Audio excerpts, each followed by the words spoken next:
Assalamualaikum warahmatullahi wabarakatuh. Kami dari kelompok 1 yang beranggotakan 3 orang akan membawakan materi hari ini yaitu rezeki. Ya, yang pertama, apa sih itu rezeki? Rezeki dalam Kamus Bahasa Indonesia diartikan dengan segala sesuatu yang digunakan untuk memelihara kehidupan yang diberikan oleh Tuhan. Bisa berupa makanan, nafkah, pendapatan, keuntungan, dan sebagainya. Nah, dalam rezeki ini ada satu ayat yang menjelaskan hal tersebut. Ayat itu yaitu surah Al-Baqarah ayat ke-22 yang berbunyi Allazi ja'ala lakumul ardo firasan was samaa binaan wa anzala minas samai ma'an fa'ahraj fa'ahraja bihi minas samarati rizqan lakum fala taj'alu lillahi andadaw wa antum ta'lamun. Yang artinya yaitu dialah yang menciptakan bumi sebagai hamparan bagimu dan langit sebagai atap. Dan dialah yang menurunkan air, yaitu hujan, dari langit. Lalu dihasilkan dengan hujan itu buah-buahan sebagai rezeki untukmu. Karena itu janganlah kamu mengadakan tandingan-tandingan bagi Allah, padahal kamu mengetahui. Ya, jika dibedah, Quran Surah Al-Baqarah ayat ke-22 ini memiliki beberapa kalimat. Yang pertama yaitu Allazi ja'ala, yaitu dialah yang menjadikan. Berarti dia yang menciptakan, dia yang membuat uh, lakumul ardo, yaitu bumi untukmu, itu sebagai firosan, yaitu sebagai hamparan, wassamaan, dan langit binaan sebagai atap. Yaitu Tuhan yang menciptakan bumi sebagai tempat berpijakmu dan langit sebagai atap untukmu. Wa anzala, dan dia yang menurunkan minas samai, dia menurunkan dari langit ma'an, yaitu air hujan. Wa ahroja, dia menghasilkan bihi minas sama rotihi, buah-buahan dari rizqon, yaitu sebagai rezeki. Setelah dia menciptakan bumi sebagai pijakan untuk kita dan langit untuk atap kita, dia menurunkan hujan dari langit dan menciptakan dari hujan itu buah-buahan untuk rezeki, sebagai rezeki untuk kita. Lakum, untukmu. Fala taja'alu, karena itu janganlah kamu mengadakan lillahi, bagi Allah, andada, tandingan-tandingan, wa angtum, padahal kamu ta'lamun, mengetahui. Yaitu janganlah kamu mengadakan tandingan bagi Allah, padahal kita mengetahui bahwa Allah yang menciptakannya. Ya, selanjutnya akan dibawakan oleh teman saya.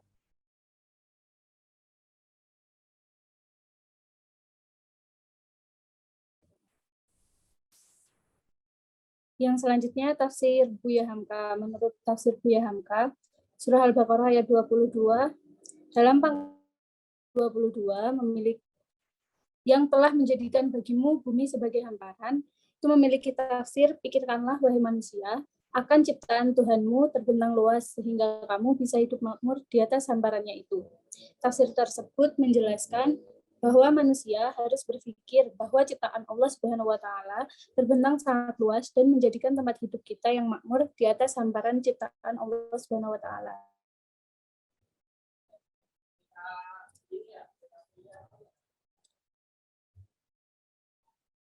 Pada pertengahan ayat 22, dan langit sebagai atap memiliki tafsir yang dapat dirasakan melihat awannya yang bergerak di waktu siang dan bintangnya yang gemerlap di waktu malam dan mataharinya yang memberikan sinar dan bulannya yang gemilang cahaya.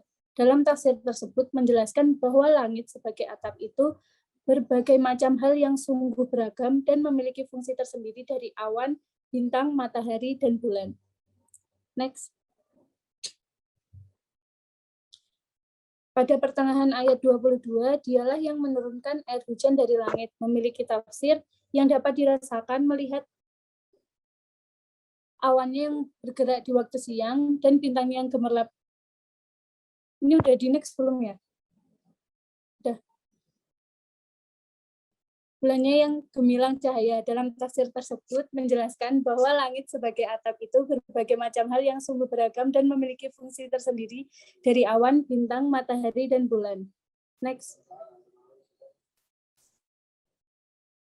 Pada pertengahan ayat 22, lalu dia menghasilkan dengan hujan itu buah-buahan sebagai rezeki untuk memiliki tafsir. Dengan teraturnya turun hujan menyebabkan suburnya apa yang ditanam, kebun subur, sawah menjadi, dan hasil tanam setiap tahun dapat diambil menjadi makanan. Dalam penafsiran tersebut, maka merenunglah bahwasanya dari bumi sampai langit, sampai kepada turunnya air hujan untuk menyuburkan bumi itu sendiri. Maka tidak ada satupun kekuasaan lain yang sanggup melakukan seperti itu selain Allah Subhanahu wa Ta'ala, menyediakan tempat, menyediakan air, dan menghasilkan buah-buahan. Next. Di akhir ayat 22, janganlah kamu mengadakan tandingan-tandingan bagi Allah, padahal kamu mengetahui.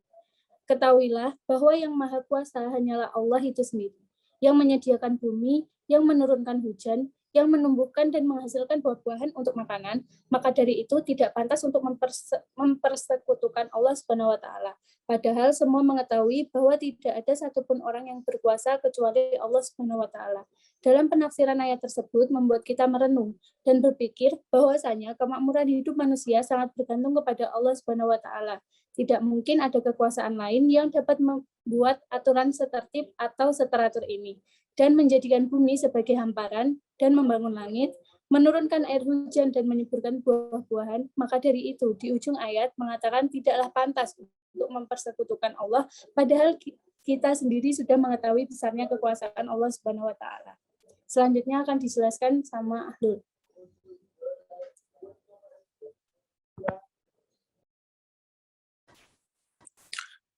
Selanjutnya ada tafsir dari Syekh Dr. Muhammad Sulaiman Al-Ashqar. Yang pertama ada firasyak, yaitu yang artinya sebagai hamparan. Nah, menurut Syekh Dr. Muhammad Sulaiman Al-Ashqar ini, hamparannya itu sebagai pijakan agar kalian dapat menetap di atasnya, yaitu bumi. Selanjutnya ada wassama abinaa, yang artinya dan langit sebagai atap. Nah, yaitu seperti menurut Syekh Muhammad Sulaiman Al-Ashqar itu seperti kubah atau atap rumah yang kalian huni. Nah, next. Selanjutnya fa'akhraja bihi minats tsamarati rizqan lakum. Lalu dia yang menghasilkan hujan, dari hasil hujan itu buah-buahan sebagai rezeki untuk kamu. Nah, menurut Syekh Muhammad Sulaiman Al-Ashqar, hujan itu dia mengeluarkan berbagai jenis buah-buahan dan tanaman agar dapat kalian nikmati sampai batas waktu tertentu. Artinya rezeki kita akan kita nikmati sampai Allah mengasihi kita rezeki sampai batas waktu tertentu. Next. Selanjutnya ada fala taj'alu lillahi andadan. Oleh janganlah kamu mengadakan tandingan bagi Allah. Yaitu janganlah kalian menjadikan sekutu-sekutu yang kalian sembah sebagaimana kalian beribadah kepadaku. Karena kita mengetahui bahwa bumi dan langit sampai turunnya hujan pun Allah yang menciptakan. Wa antum ta'lamun. Nah, seperti yang saya bilang sebelumnya, padahal kita itu mengetahui bahwa tidak sekutu-sekutu itu tidak menciptakan kalian, menciptakan bumi itu sebagai hamparan, tidak menciptakan langit, tidak memberikan rezeki buah-buahan atau tumbuhan atau tanaman lainnya. Next.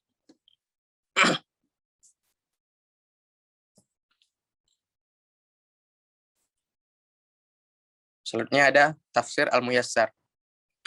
Nah, menurut tafsir Al-Muyassar pada surah Al-Baqarah ayat 22, Rabb kalian itulah yang telah menjadikan bumi sebagai hamparan bagi kalian supaya kehidupan kalian itu berjalan dengan mudah di atas permukaannya. Nah, dan langit sebagai atap yang kuat dan menurunkan hujan dari awan. Dengan itu dia mengeluarkan untuk kalian beragam buah dan berbagai macam tumbuhan sebagai rezeki kalian.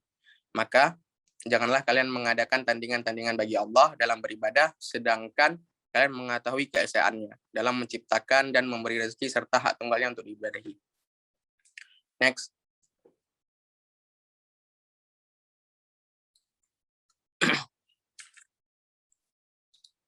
Selanjutnya ada tafsir Jalalain. Nah, menurut tafsir Jalalain, yang artinya dialah yang telah menjadikan itu, menurut beliau, yaitu artinya menciptakan. Artinya dia menciptakan bagimu bumi sebagai hamparan. Nah, yakni hamparan yang dimaksud itu yang tidak begitu keras dan tidak pula begitu lunak, sehingga tidak mungkin didiami secara tetap. Maksudnya itu bumi, dan langit sebagai naungan, sebagai atap. Nah, dan diturunkannya dari langit air hujan lalu dikeluarkannya daripadanya. Maksudnya bermacam. Nah, maksud dari bermacam ini adalah dari langit diturunkan air hujannya akan menimbulkan bermacam-macam rezeki. Nah, dia sambung dengan potongan dari berikutnya, yaitu buah-buahan sebagai rezeki bagi kamu. Maka buat kamu makan dan kamu berikan rumputnya pada binatang ternakmu. Nah, janganlah kamu adakan sekutu-sekutu bagi Allah. Artinya serikat-serikatnya dalam pengabdian. Serikat ini artinya kan sekutu. Jadi, janganlah kamu bersekutu dalam kamu mengabdikan diri kepada Allah. Nah, padahal kamu mengetahui bahwa dialah sang pencipta, sedangkan mereka itu tidak dapat menciptakan apa-apa, maka tidak layak disebut dan dikatakan Tuhan. Next.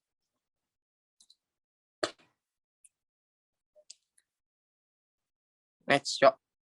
Nah, selanjutnya tafsir Quraisy Shihab. Sesungguhnya hanya dialah yang mempersiapkan bumi dengan kekuasaannya, membentangkan permukaan agar mudah untuk ditempati dan didaya gunakan. Dia yang menjadikan langit, benda-benda dan planetnya seperti bangunan yang kokoh. Dia juga memberikan kalian sumber kehidupan dan segala nikmat, yaitu air. Air itu adalah sumber kehidupan dan segala nikmat. Dia menurunkan air dari langit dan menjadikan sebagai sebab tumbuhnya tanaman dan pepohonan yang berubah yang dapat kalian ambil manfaatnya. Ini menurut tafsir Quraisy Shihab. Dengan demikian, tidaklah benar kalian berpandangan bahwa Allah memiliki sekutu yang kalian sembah seperti menyembah Allah. Sebab tiada sekutu baginya. Dengan fitrah dasar, kalian dapat mengetahui bahwa tidak ada sekutu baginya, maka janganlah kalian menyeleweng dari fitrah tersebut. Next. Nah, dapat disimpulkan bahwa Allah sudah menciptakan bumi buat kita tempati, lalu Allah menciptakan langit sebagai atap yang kokoh, dan menurunkan hujan untuk menyuburkan buah-buahan atau tanaman dalam hal sebagai rezeki bagi kita. Sehingga dengan mengetahui kekuasaan Allah tersebut, maka jangan sekali-sekali kita mempersekutukan Allah, padahal kita semua sudah mengetahui bahwa Allah lah yang memberikan rezeki, menciptakan bumi dan langit, sampai menurunkannya air hujan. Terima kasih. Mungkin hanya itu saja dari kelompok kami. Apabila ada saran atau kritik atau ada yang ingin bertanya juga boleh.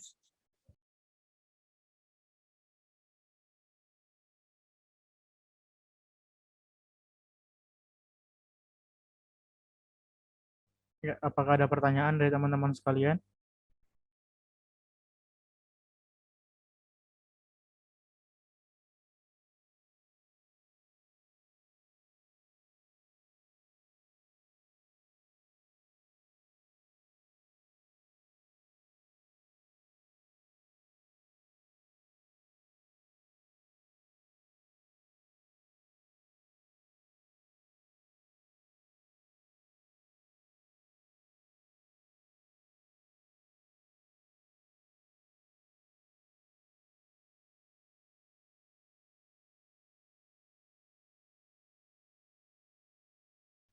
Jika tidak ada pertanyaan, kita tutup saja pertemuan pada siang hari ini. Apabila ada yang malu mungkin atau baru mengetahui pertanyaan nanti, bisa mungkin di grup aja begitu. Sekian dari kelompok 1. Assalamualaikum warahmatullahi wabarakatuh.